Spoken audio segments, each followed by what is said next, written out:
We begin with breaking news, a tragic end to the search for Nevaeh Buchanan. The body of the 5-year-old girl has been found near the River Raisin. Deputies have spoken to the family, confirming that their little girl is dead. Yeah, 2 fishermen discovered Nevaeh's body. Fox News' Brad Edwards is live in Monroe County near the site. And Brad, such a tragic end to this story. No question about that. A lot of prayers the past 11 days. Good evening, Sherry, and good evening, Huel. Family now told, and sources telling Fox 2, the body of Nevaeh Buchanan was likely found today about a half-mile from here. That happened. The 5-year-old now missing for a week and a half. Now, tonight we're also learning the grisly details surrounding that discovery from a source at the scene and the son of the man who found what's believed to be her body.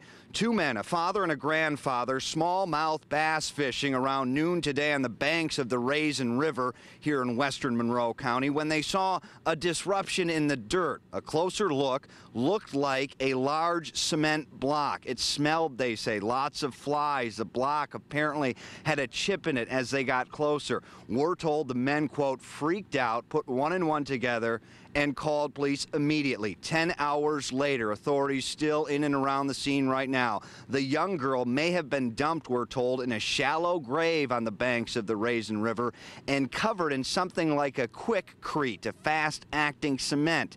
We're about 7 miles from the apartment complex where she disappeared. We're also being told, a source telling us, Mom's ex, George Kennedy, and his buddy Roy Smith, both sex offenders, you've heard of both of them, both jailed on potential parole violations.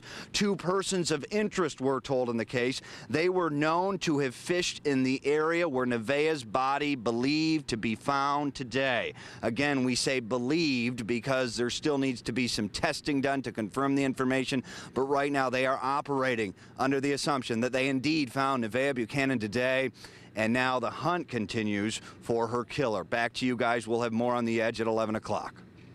All right, thank you, Brad. Fox News' Andrea Isom also in Monroe at the apartment complex where Nevaeh lived. And Andrea, this must be very heartbreaking for the family tonight. I know, I can't even imagine.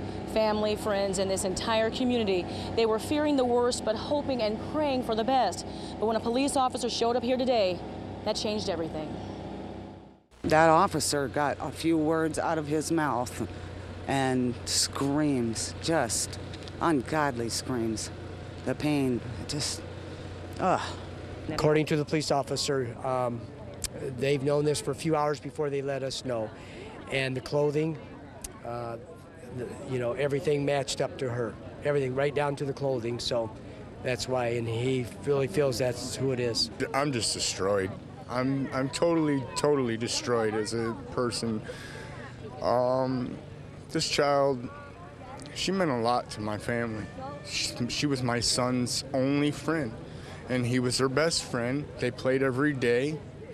And I'll tell you the honest God's truth, she ate her last meal with him at 3:30 that afternoon. I was hoping things that they'd end up differently, hoping that we would find her, she would be maybe lost somewhere, that it wouldn't end like this.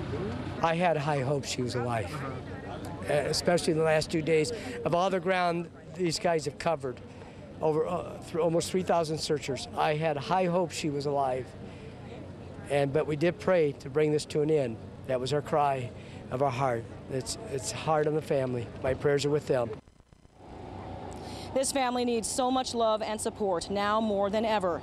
And I'm told they take some comfort in knowing that Nevaeh is no longer suffering.